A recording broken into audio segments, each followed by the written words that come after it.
Oh, wait. Oh, no. Oh, no. Crap!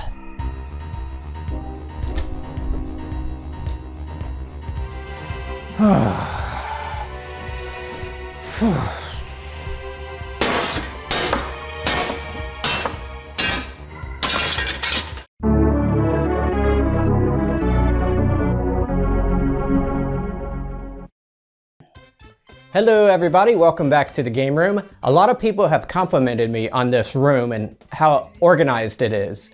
But I do want you to know that I do make a lot of mistakes in here.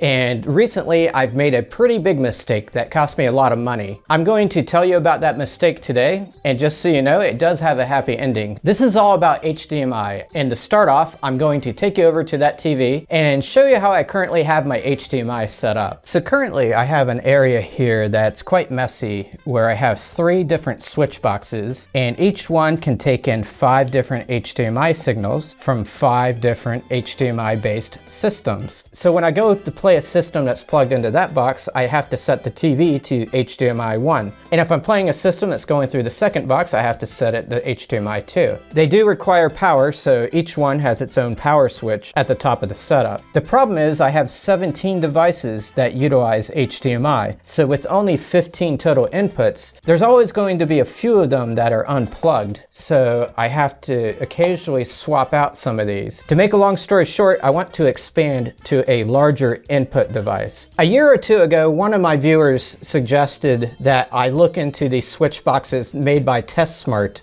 or TES Smart, I don't know how it's pronounced. They make these same kind of switchers, but with 16 inputs. And at that time, I thought it was too expensive at $200. Today, they still sell it, and it's still $200.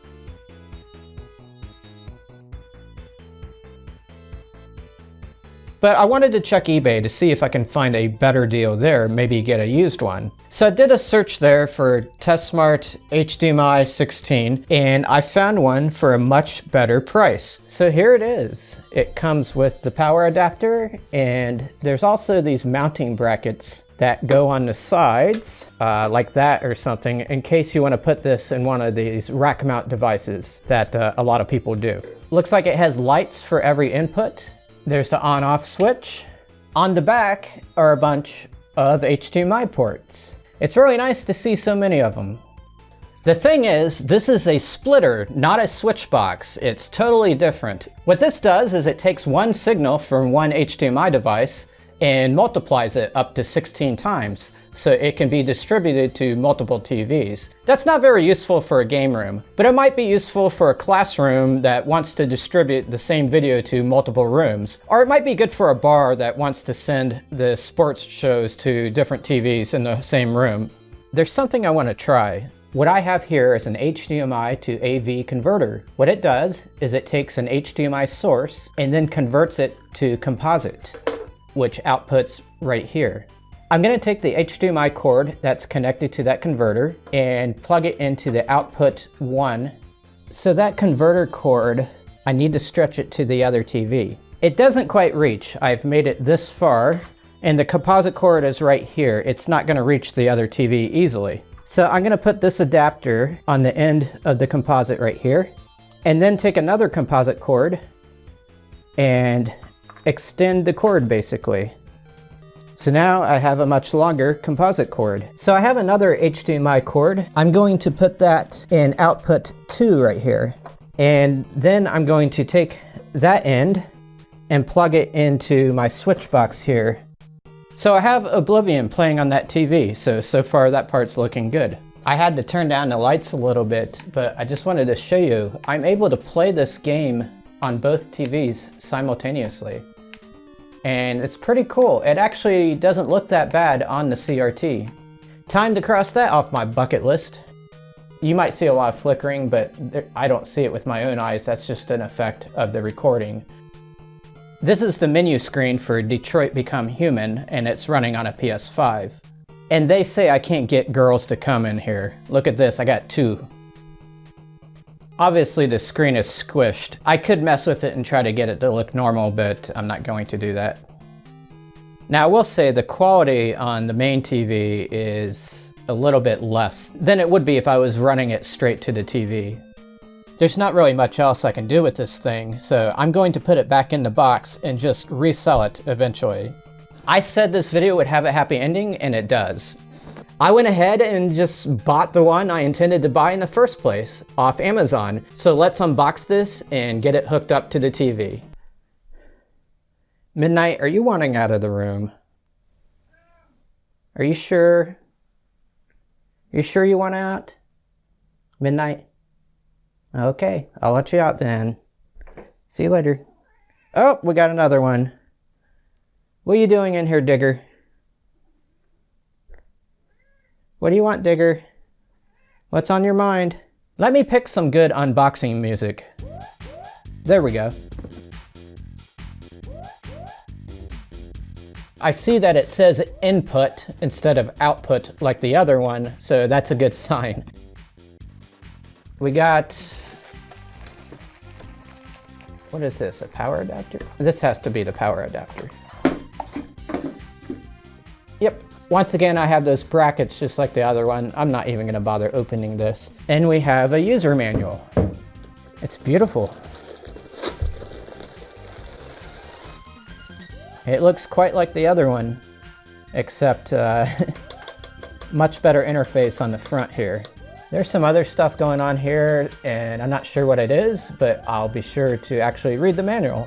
So there we go, we got the 4K 60 Hertz. On the side, it looks like we have some airflow here, and there's the back of it. We got the output and 16 inputs. I also found the remote that was tucked into the styrofoam here. I'll probably put this away and see if I can work the device without having to use this, because the last thing I need in this game room is another remote control. Here's what they look like side by side.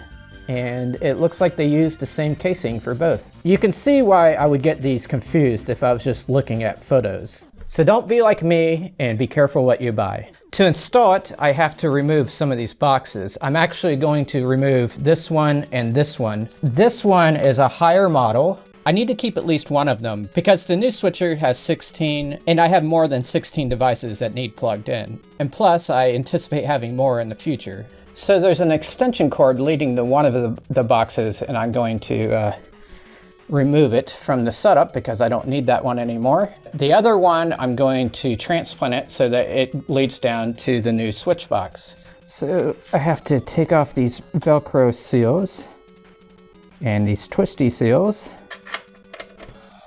So I'm just locating all the HDMI connectors and plugging them in. So I got all the cords plugged in. Not too bad, I'm liking the way it looks. Definitely a big improvement. I hope it's worth the money.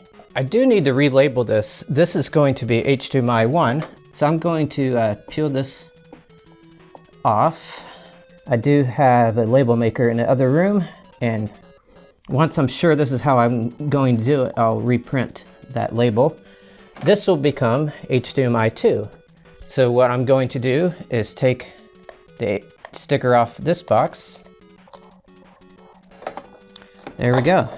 This represents how I have the boxes hooked up. Some of you may be wondering, why not hook it up like this, so that I can just keep it at HDMI 1 at all times? I don't want to do that because it may introduce some lag. If I get a lag measuring device in the future, I may test this out and change my mind about it, assuming that this would work at all. Okay, I've had this unit for 2 days now, and I'm going to give you a quick mini review, just in case you're thinking of buying it. It has an auto detect mode, meaning when you turn on one of the systems, it'll automatically change the number to whichever input that system is on. That worked very well in all my testing. I would turn on one system and it would jump to that one, and then I would turn on a second system and it would jump to that one. There is a 1 or 2 second delay until it switches, but that's fine by me. I will say that I did have trouble jumping back to the first system. So if I started one system and then started a second, sometimes it wouldn't let me go back to the first system, even if I was plugging in the number manually. It only did this a few times. I usually only have one system on at a time, so it doesn't matter to me. You can turn off auto detect mode if you don't want it. It also has auto scan mode, which is very weird. What it does is it'll cycle through all the different systems you have on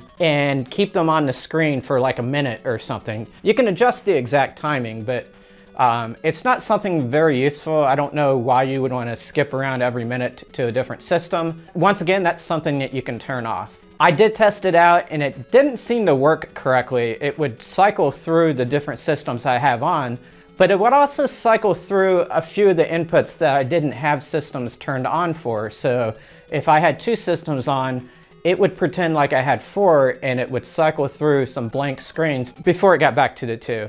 Hopefully that makes sense. Like I said, I'm not going to use the feature. I don't expect you would need it either. One of the biggest complaints you see online is the beeping.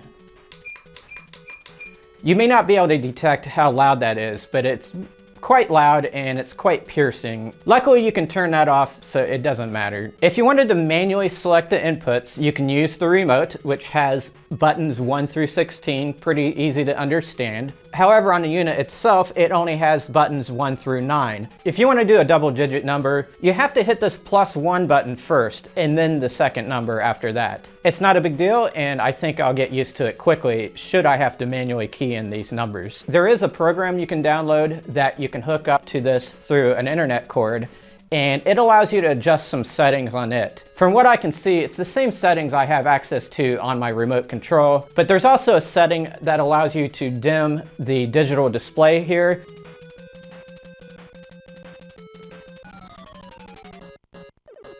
Some people say that the digital display is a little too bright. I don't think it is, but I think you could just put some film over that to dampen it. I personally could not get the program to work. I just couldn't figure it out. I think there's something you have to do with your internet configuration in order to communicate with this device with that program. But like I said, there wasn't much on there that I couldn't just do with the remote control anyway. Which brings me to my #1 complaint, and that is the remote control. The labeling of the buttons is confusing. I mentioned how you can mute that beep. You would think it would be the M button, but it's not the M button. It's the little button with the lines down there. The M button actually turns off auto detect mode. So you don't want to be pushing that, and I wish they would have given it a different letter or something. This P button turns off auto scan mode, which you do want to do if you get this unit. I don't know how they got P out of auto scan, so the company that makes this is located in China, so there must have been some kind of language barrier, or perhaps they just wanted to spell the word mop along the top of the controller.